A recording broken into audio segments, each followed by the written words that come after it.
Life sometimes come at you fast. Tragedies make your life unravel. You feel like you wanna give up and stay knocked down. Even when your heart is shattered, you still got a life to live. You still got a life to live, so don't give up. We are beautiful miracles. We are beautiful miracles. We are beautiful miracles, so don't give up. Hello, everyone, and thank you for joining me today on my podcast, Beautiful Tragedy. If you like what you're hearing, would you please like, comment, share, and subscribe? And I'm pretty excited today to have someone named John Frame on the podcast with me.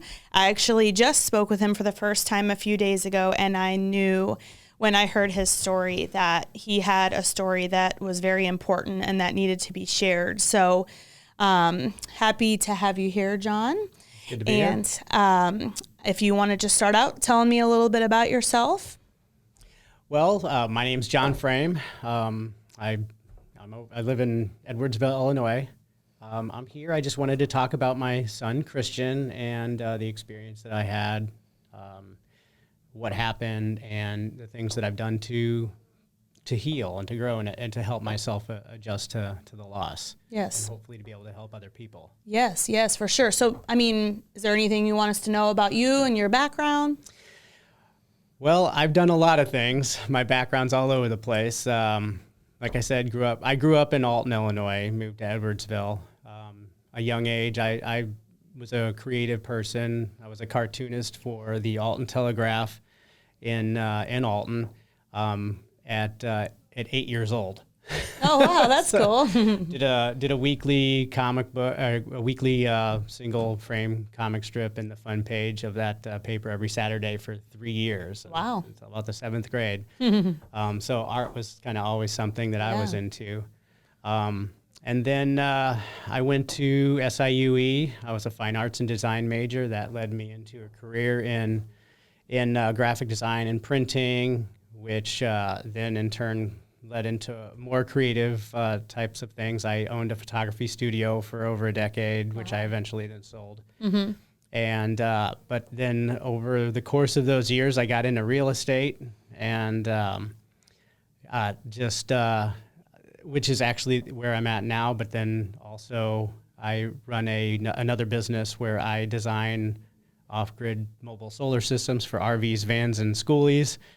And of course, I was a dad.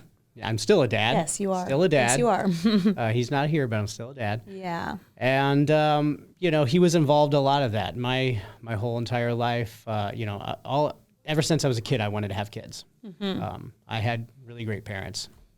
And, they were really a good example of how to do it right. Of course, nobody's perfect, but they came, pretty close to being, they did a great job. That's wonderful. But that made me want to be a dad. Sure. So that dream came true for me eventually. And I had my son. And, the coolest thing about that was when he was born, I ended up being able to bring him home from the hospital on Father's Day. Oh, that's wonderful. He was born on June 14th. So, so brought him home on Father's Day. Coolest Father's Day gift ever. Yeah, for sure. And basically I doted over him. I mean, he's a daddy's boy. Oh, so, yeah. That kid's feet never touched the ground most of the time whenever I had him. Yeah. But as he grew up, we just did a lot of things together. He liked the outdoors, lots of trips to playgrounds. We went camping all the time. So he really liked that stuff. And then when I got into the real estate, he would go with me. He liked touring the properties and stuff with me, and he enjoyed just anywhere I was, he wanted to be, and anywhere, he was, I wanted to be. So, yeah. Like every picture you see of us on Facebook or anything like that, it's just the two of us together, just smiling and having a good time. Oh, that's so wonderful. Yeah. So when he was growing up, was everything fine? I mean, He had a pretty rocky start. 2 years old, he started having seizures. He ended up being diagnosed with epilepsy, and luckily he grew out of that. Wow. His was, if you're going to get epilepsy, this would be the epilepsy you would want. Wow. Minor, focal seizures, not damaging or anything like that. And by the time, and he ended up growing out of that, which was good. Yeah. But we always noticed that he was delayed in his development. And and so he ended up being diagnosed with autism. Okay. So he was so that was kind of a new thing that we had to deal with. Right. But, it didn't matter. I didn't care that he had autism. Right. He was just, was to your me, boy. the perfect child. Yeah, of He was course. perfect. I mean, if anything else, I got to have that little boy longer than what Yeah. normal dads have. I Yeah. got, he always wanted hugs and kisses and everything like that. And so, I really got to, I didn't have to miss out. And I never took anything for granted with him. So. Wow. And so how was it that it came to be that you found out that he was sick? I always noticed that he was having fevers, little fevers like that. And I would tell his mom, we're divorced. And she kind of minimized it, like didn't think it was a big deal, which, who's going to think something like that? You never think that's going to be what it is. Yeah. So, but he was having them frequently enough, and I was concerned about it. And I finally decided to take him to the doctor and see what was going on. And his abdomen was enlarged. And as soon as the doctor saw it, she said, "Get him to Children's." Wow. And so that was March 13th or May 13th, 2020. Okay. And During the pandemic. During the pandemic, and he was diagnosed with hepatoblastoma, which is rare liver cancer. Wow. He had a grapefruit-sized tumor on his belly, or on his liver, Okay. and that was making his abdomen be really large. I always thought he just kind of was a kid that had a little bit of a belly. Sure. Yeah, so that's what we discovered. But by the time that we saw it, we caught it, it was already stage 4. And So it had already spread to other areas? It had already metastasized. And with kids' cancer, it just does go quicker because their bodies are smaller, they metabolize things faster. That and his autism, he wasn't able to articulate to us that he was ever having any problems or anything like that. So Right. when you have a child with autism, you have to, you start to learn their body language. You start to learn they have other ways of communicating. Right. But sometimes that kind of thing can be difficult. So Right. maybe, like a more mainstream child would have been able to say much earlier on that there was something going on. He couldn't. And Right. So until there started to be a physical sign of a problem, it wasn't something that we were able to see. Yeah, that makes a And, lot of sense. Yeah, so that's that. And so by the time that we found it, it was already basically too late. And we went through chemotherapy. We did everything that we could, but he passed away 4 months later. It was really fast, and it was hard to deal with. Well, I always say, even if you know your child is sick and they're going to die, this shock is still so, because it's just so out of the natural order. Yeah. And yeah, so I mean, so when did he pass? September 21st, 2020. Wow. 1:15 in the morning. Oh my gosh. Oh my Yep. gosh. It's It terrible. was, yeah, I mean, it's not, I remember when it happened,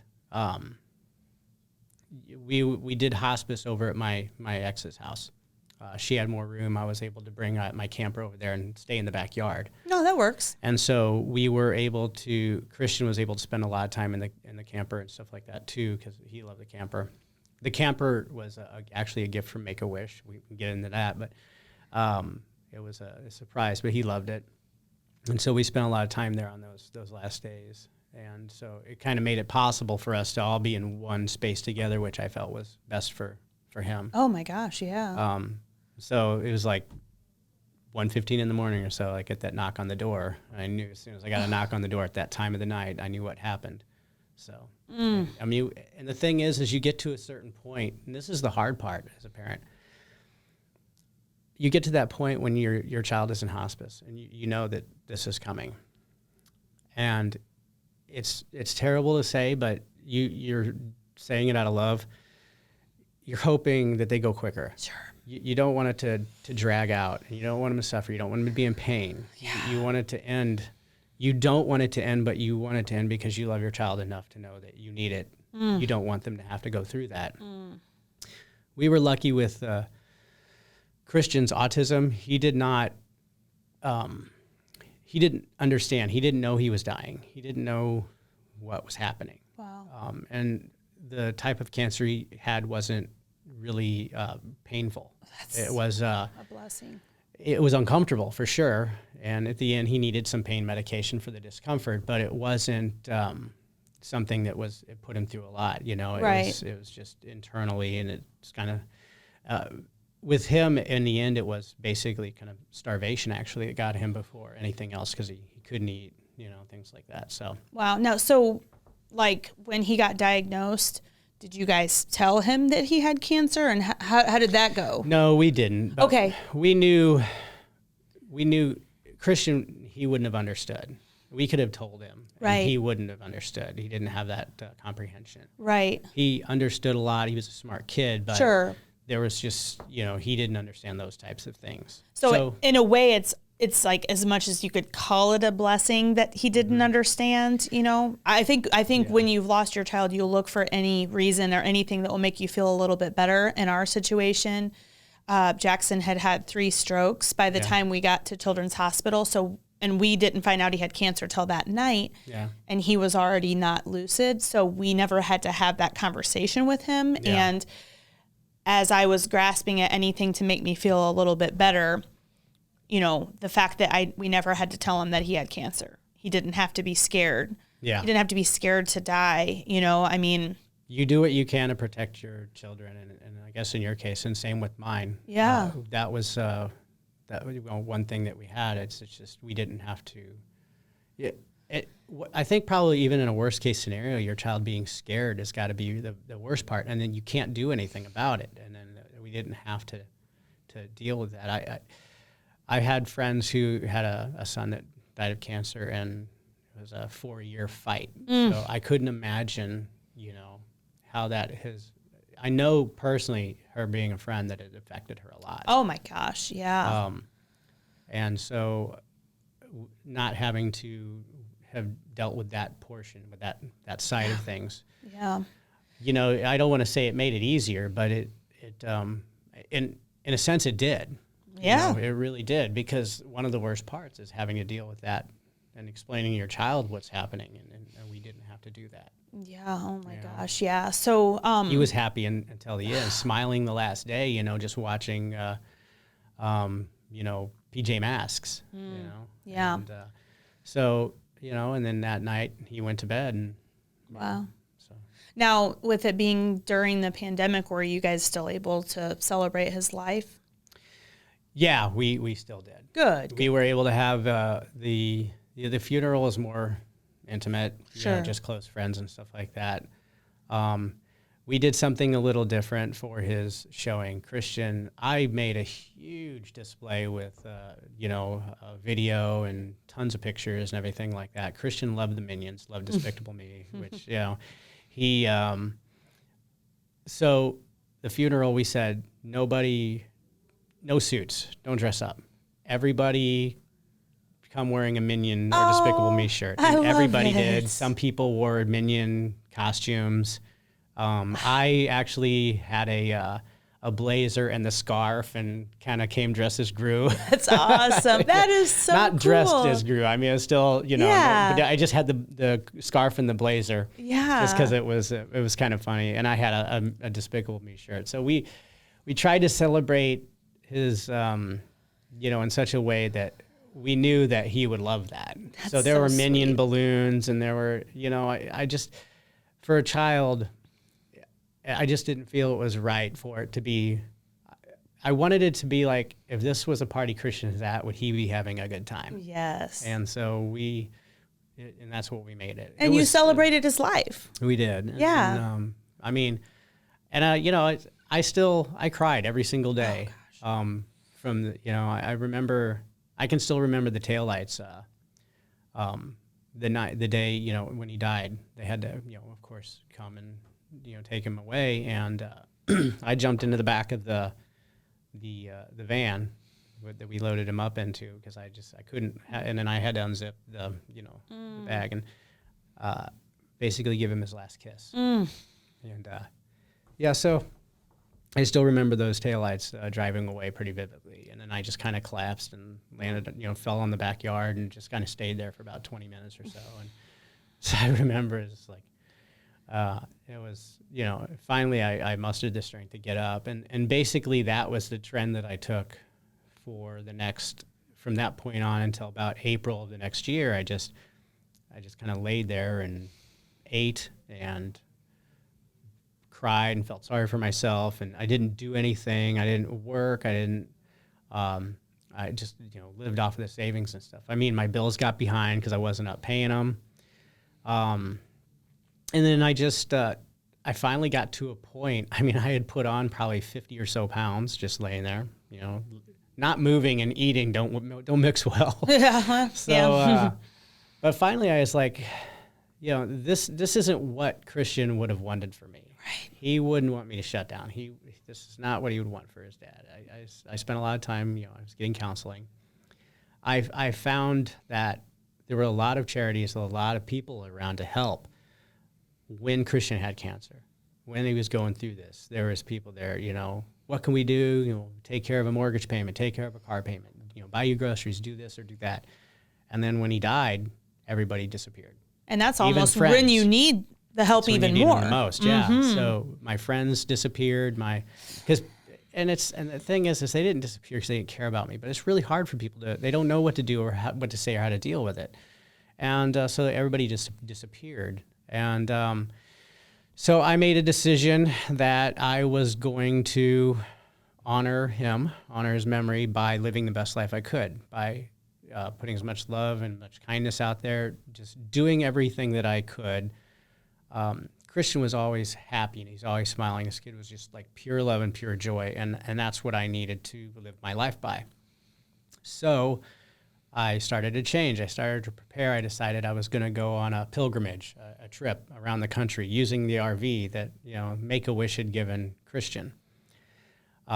Did you have the option to? I know sometimes people do like a trip or whatever, like that was the choice that you made to have a camper because that's what you guys like to do? That was the choice Christian made. Oh, wow. So here's what it was. Christian, Make-A-Wish, you know how Make-A-Wish works. They approach you at some point. You actually, when you're in the hospital, they give you all this paperwork and you fill it out.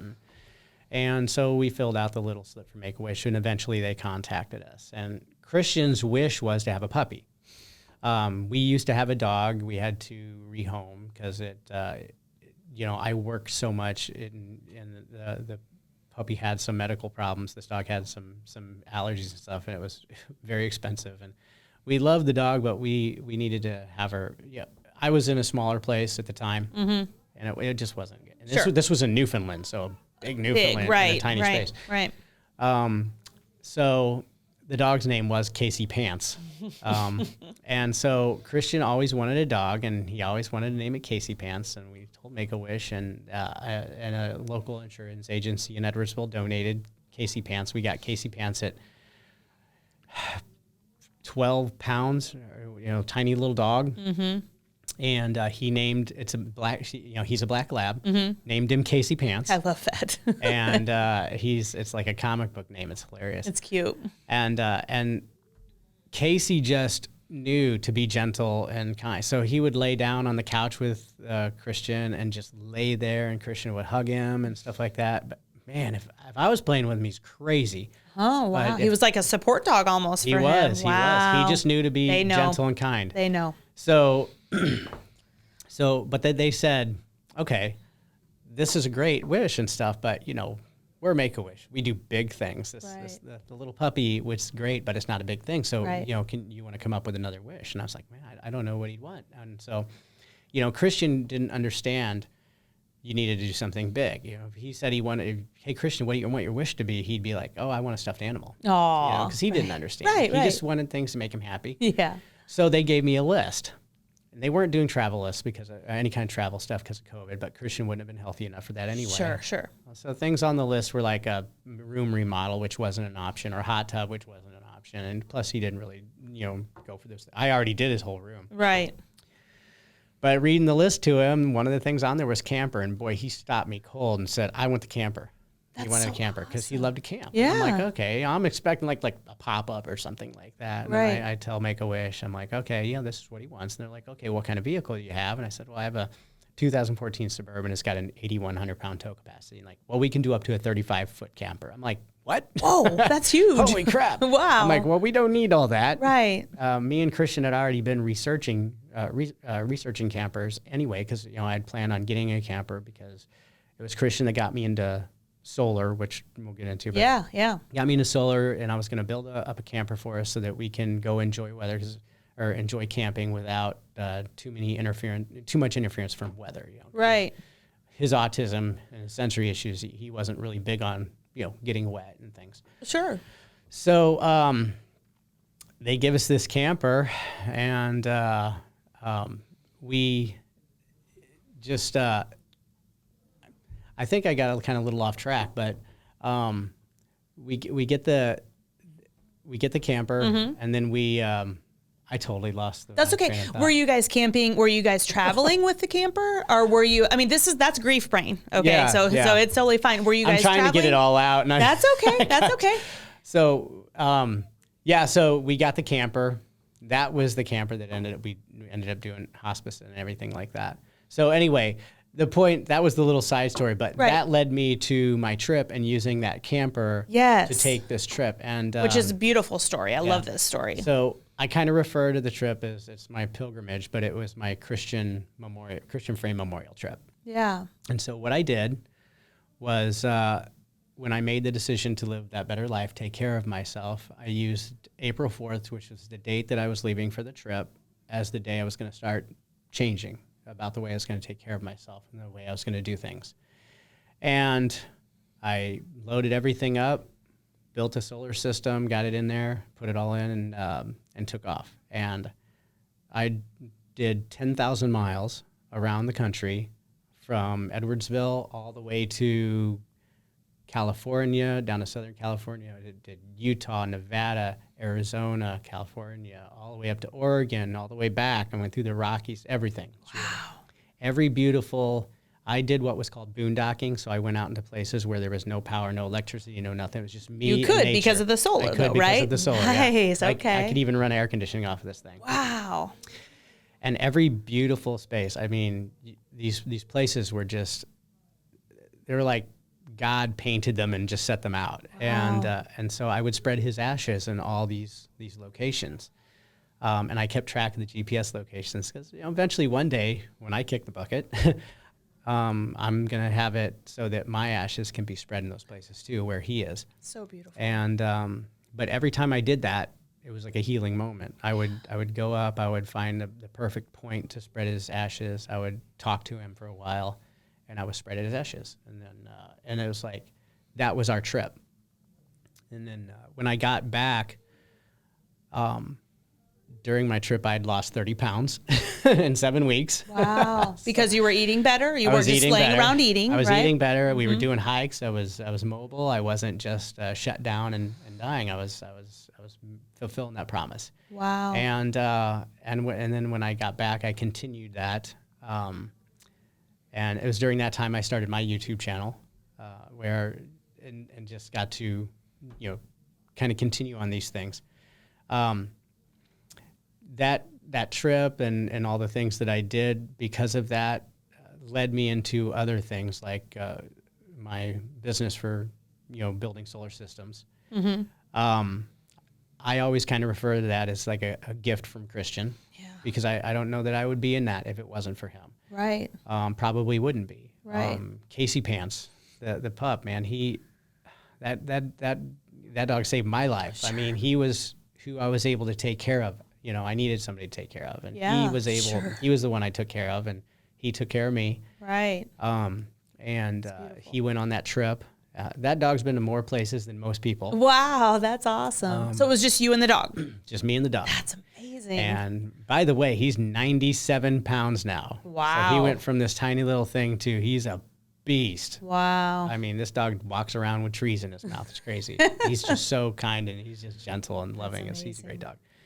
And so yeah, got into solar, started the YouTube channel during my trip, where I did my first video on the trip.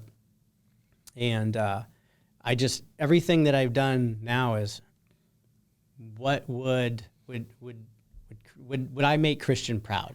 Would I want to make Christian proud. How can I make him proud? How I need to keep, being that person. I need to not shut down. When it's tough, I need to face it. So I not only did I allow myself to feel the emotions and everything that I had to deal with Christian's loss, I would run headlong into them.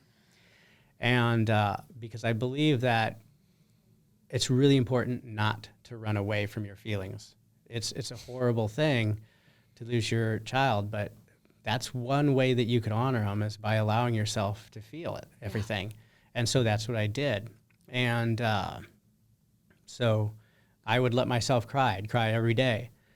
Then it got to the point over time where I wasn't crying every day.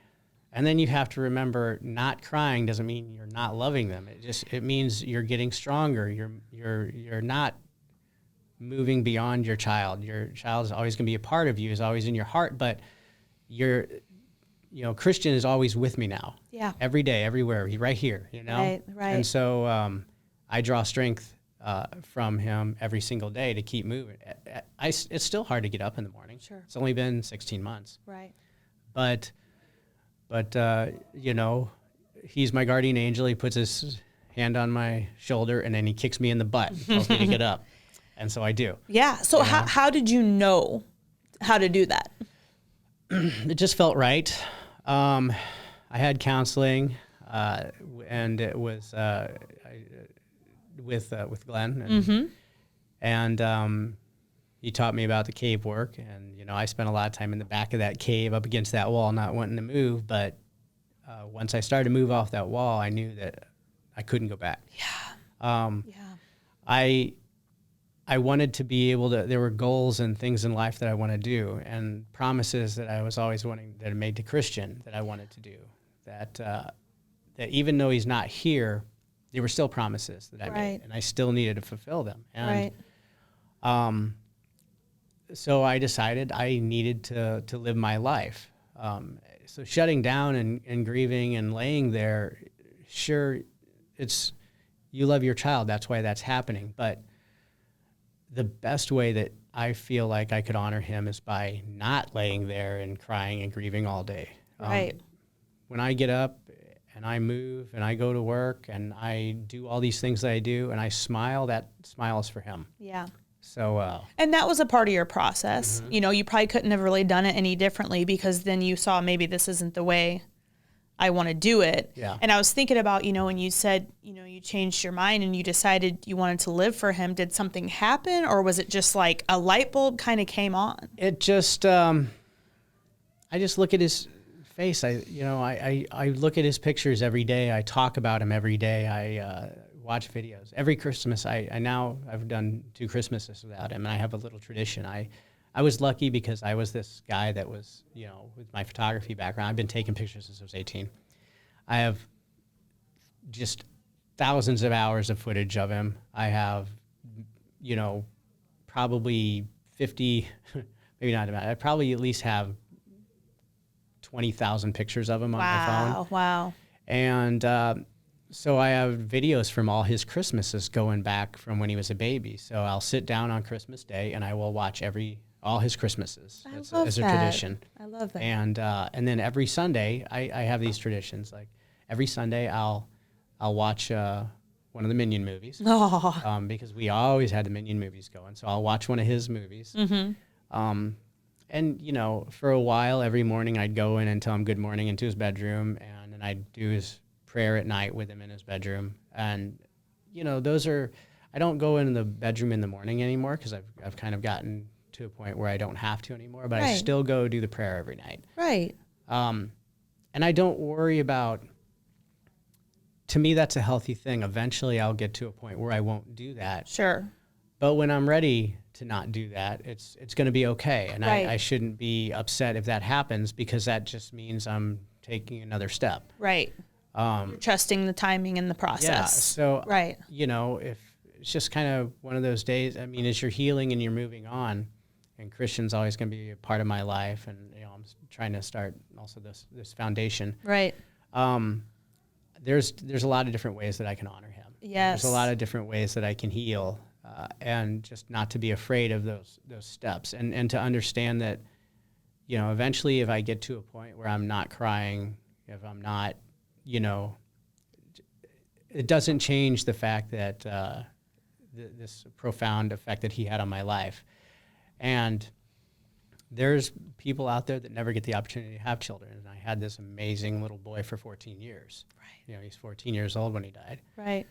So I have to really appreciate that time that I had, because, I maybe, might not have ever had a child. Right. Yeah. And I know that you've definitely done your work, and it's hard work.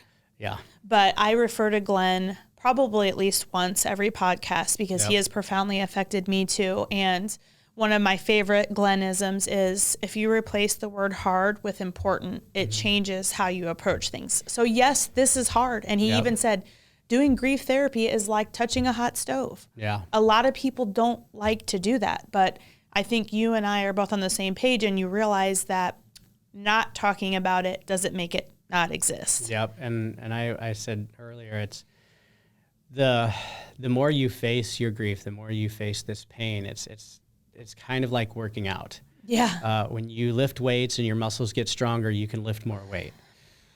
In this case, when you face your grief, it's going to hurt your heart, but your heart's going to get stronger, and you're going to be able to handle the grief. And it's never going to go away. I mean, you're still always going to be lifting weight, but it's going to be easier to carry.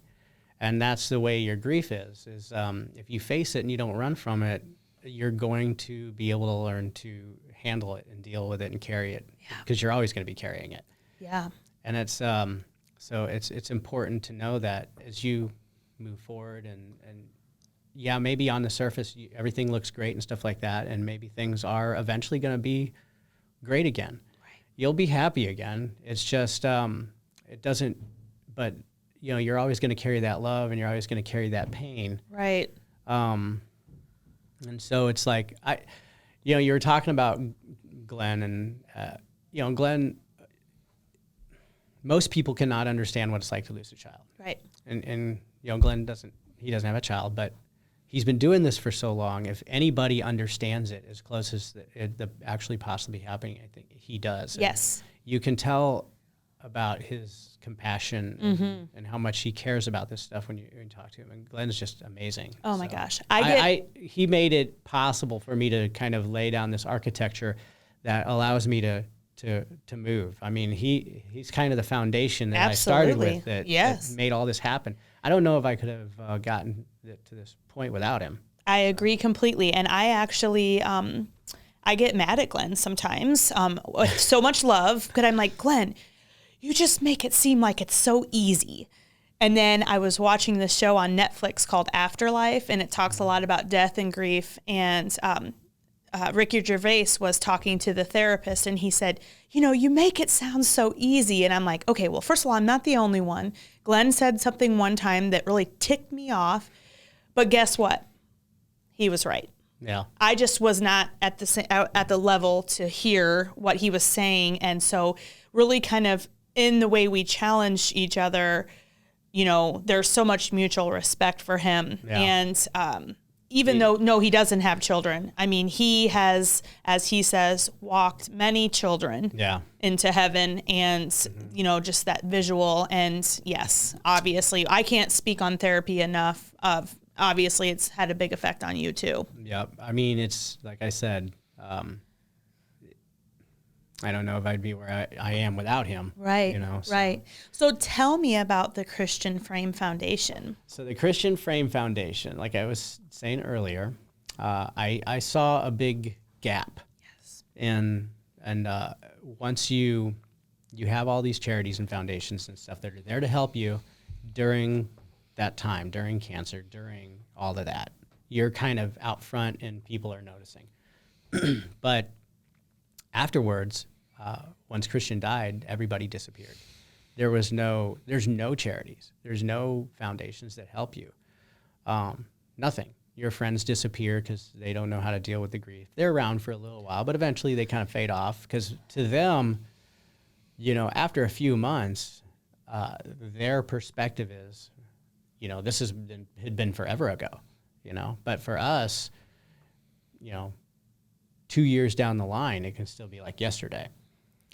Yes. So the point of the Christian Frame Aftercare Foundation is to fill that gap, to be there for parents after they have lost their child, and to help them with mortgage payments, groceries, counseling, anything, car payment, any way that can that this foundation can facilitate a way to give them time to heal before they have to get back into that daily grind of having to go to work. I mean, it is so impossible to go back to work just a few weeks after your child dies with any kind of a clear mind and be any kind of effective to be able to support your family. I mean, it's you can't. I mean, after Christian died, I was like, wasn't even brushing my teeth or taking showers or any, let alone trying to get up and go to work.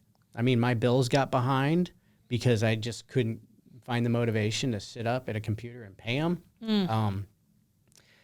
If it wasn't for the fact that you couldn't order your groceries out, I probably would have starved. Oh my gosh!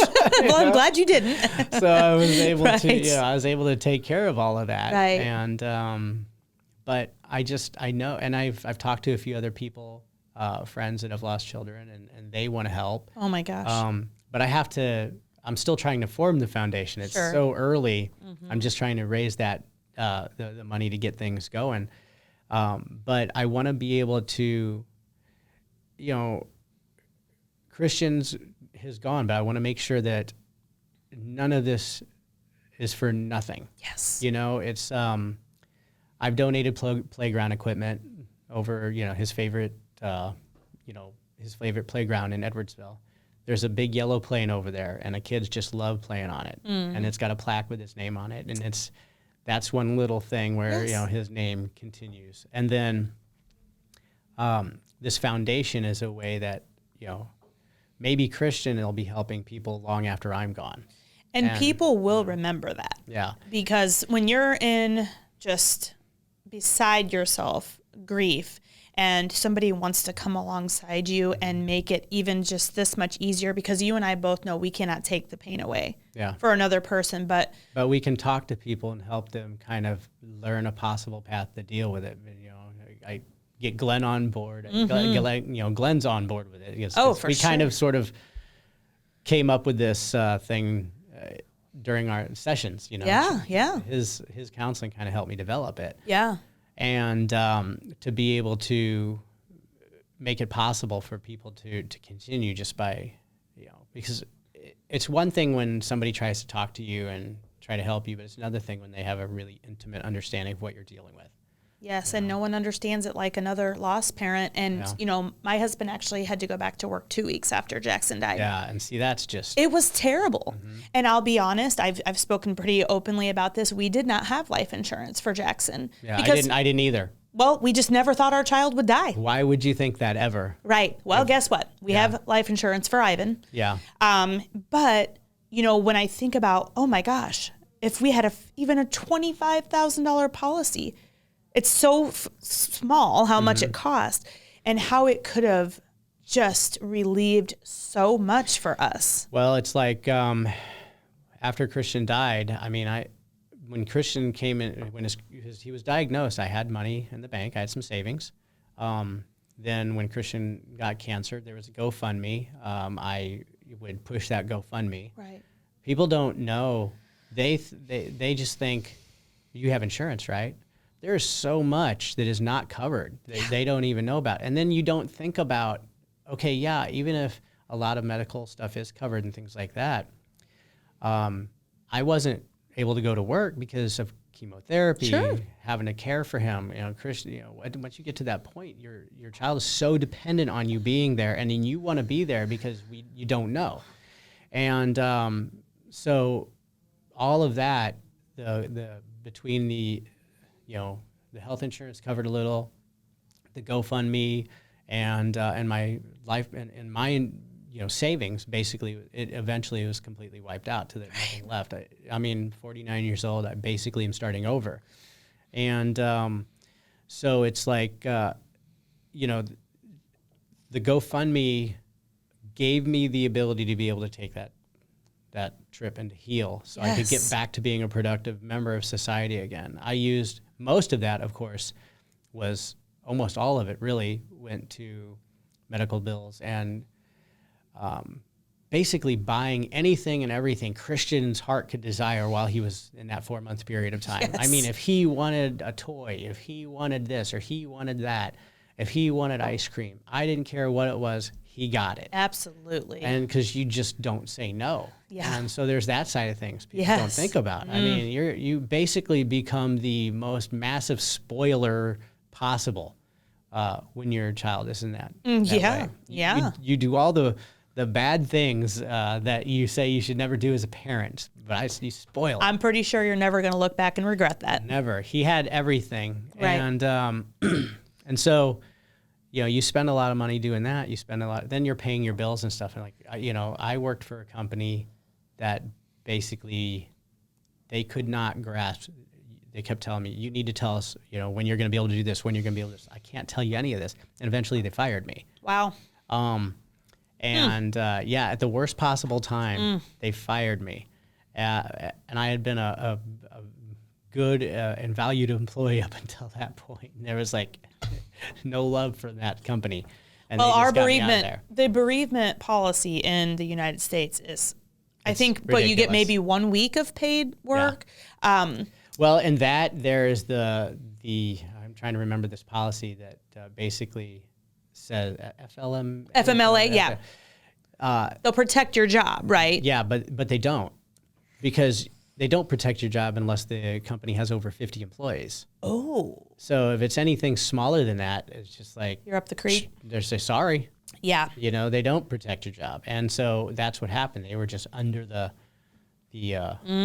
wire there. So they're like, well, that allows you to take off work without pay. I'm like, well, that's one thing. That's okay. At least I have a job waiting for me when I was ready. Right. But even then, they don't give you that much time. So it's and one of the other hard things is with people that try to compare the loss of a child to the loss of a grandparent and stuff. And all loss is bad, and it can be hard, but and loss isn't a contest, as Glenn always tells us. But there really is a level, sort of, to loss. I mean, losing a grandparent, losing a parent, those are very tough situations. But we're also born and raised to know that loss is going to happen. We're basically, I believe, genetically predispositioned to be able to know that this loss is going to happen and to be able to adjust to this loss. Right. But we don't ever expect that we're going to lose a child. So that's not something we're easily able to adjust for, to cope with. So it's all of those things together. In that kind of case, it would be nice if there was a different level of, of tolerance or policy at businesses. Sure. Now, like I said, I have a residential development company now, which Christian used to help a lot and stuff like that. And one of the things I've been really adamant about with my business partners is we are not going to be one of these companies. If we have an employee that ever goes through something like that, I have, we're going to let them know, guess what? You're getting a paycheck for the next 6 months, and you come back to work as soon as you can. If you come back sooner, great. If not, you just take the time you need, and don't worry. You're still going to have your insurance. You're still going to, Right. I mean, there will be a point at which we do have to say, okay, you gotta start making a move. Right. But we're still going to I want to make sure that we're never of that mindset that the business is more important than the person. Right. You can't run a business without people. And if you don't care for them, if you don't take care of your people, especially in a time of loss and trauma like this, you've got to. Yeah. And Andy, my business partner, basically carrying the brunt of everything for a year. He knows, I mean, that's like the best friend. He's like a brother. To be able to do that, and he was also working a full-time job while we were building this. So that was a gift. Yeah, he's like working 80 hours a week, for a year, helping to pick up. And now I'm back and in the grind again, which is good. Yeah. So yeah. Anytime I see a GoFundMe for a cancer family, I always give to it because we were also given a GoFundMe, and I just don't think people realize, unless they've had to be in receipt of one, just how much that is one thing that you can take that layer of stress away. Yep. Because there are so many things coming at you, and you're trying to process and understand it all. And well, yeah, I mean, you think about it, trying to just even put gas in your car to get to chemotherapy, this is something you don't have to worry about. Yeah, exactly. So what do you want people to know about Christian and your story? Well, Christian was just, gosh, I don't even know. I mean, he was just the most amazing, loving child. And this kid, always smiling, always happy, just loved nature, loved people. I remember I used to have to teach Christian it wasn't okay just to walk up to hug people. Aww. This little boy, he'd see somebody, he'd be smiling, and he just want to walk up and hug, and he didn't care who they were. It's like, no, you can't give people hugs unless you ask them, or if it's okay, or we know these people. Right. And so Christian would, so that's kind of kid he was. Yeah. And so, he always smiled and stuff like that. And he was nonverbal until he was 4 years old. Wow. And then, man, he just talked up a storm by the time he was 14. So, I mean, it was Christian, just this absolutely amazing child that, man, he couldn't have been any more perfect. Aww. He was, okay. So, I have a little story I have to tell about a friend of mine, Maria, told me this story, and I thought it was amazing. It's a perfect way to describe the situation. When you go your whole life, and it's in regards to, I always wanted to have a kid, and then you expect that you're going to have this child, and then they're going to grow up, and they're going to have eventually have a family and everything else like this, and they have their own career. So she equated that to being Paris. Okay. So my whole life, she kind of put it like, your whole life you wanted to go to Paris. All your friends were going to Paris. Paris was just the thing to do. And eventually the time came, and you got on the plane, and you were on your way to Paris, and you expect to get off the plane and see Paris. But when I got off the plane, even though I was going to Paris, I ended up in Hawaii. Well, I ended up in this other place. I ended up with a child with autism. So kind of like Hawaii, yeah. And but even though it was different, it wasn't what I expected or anything like that, it was still beautiful and amazing. And so Christian he wasn't what I expected, but he couldn't have been any better. And I was meant to be his dad because I was always super patient and always kind and always loving, and I would spend a lot of time teaching. My friends would be amazed by the amount of patience I would have because, when you have a child with autism, there's frustrations, there's like temper tantrums, but I never, ever lost my patience with him. I always knew just what to say and what to do and everything like that. And I wouldn't have ever wanted him any other way. I was ready to take care of this little boy for the rest of his life. No. Yeah. I didn't know his life was going to be short, but he was just, Christian had so much love and everything to give. It just, it burnt out quick. Yeah. Yeah. And so that's kind of well, and you can still feel the love that you have for him. Mm-hmm. I can still, every day he still affects me, and every day he's going to affect other people. Eventually we'll get the foundation going, and Christian is going to be able to help people for a long time. Yeah. And that's the hope. And I think what I really like about your story is that, you were depressed, you were sad, and I wanted to die. I felt like I wanted to die. Yes. I never felt like I wanted to kill myself or anything like that. I was fortunate, but sure. But let me tell you, you go to a stage that you do not care. You have no fear at anything. I mean, you just don't care. Yeah. If you die, it doesn't matter. I mean, there's still a part of me that's like that. Yes. You know? Yeah. It makes you look at life in a very, very different way. Absolutely. And Christian was my only son, so I didn't have anybody else to focus on. Right.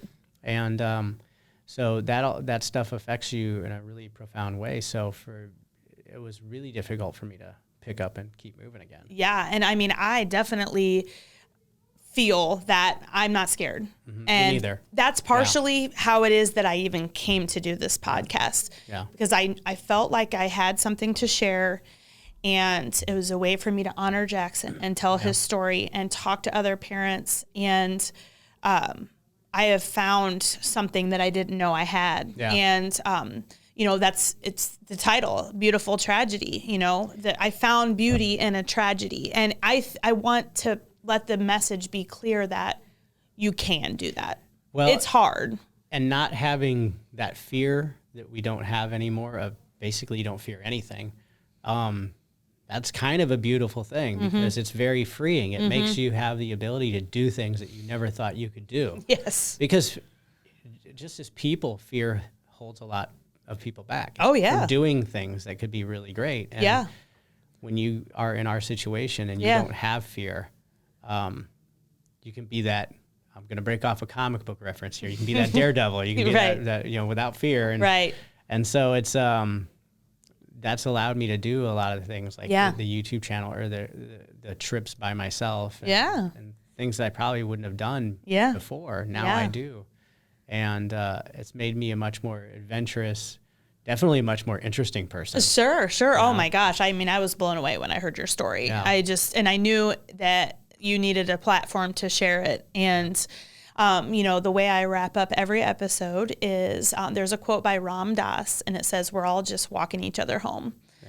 And I think I shared that with you when we talked the other day. And, I just love the vision of that, because together, separately we can do a little bit, but together we can do a lot, and, sharing our stories and being raw and vulnerable and honest, it invites people in to be that way also. And so I just want to say thank you. And I'm just super honored to have heard Christian's story and to just continue to watch your journey. So well, thank you. It was fun. Yeah. Thank you so much.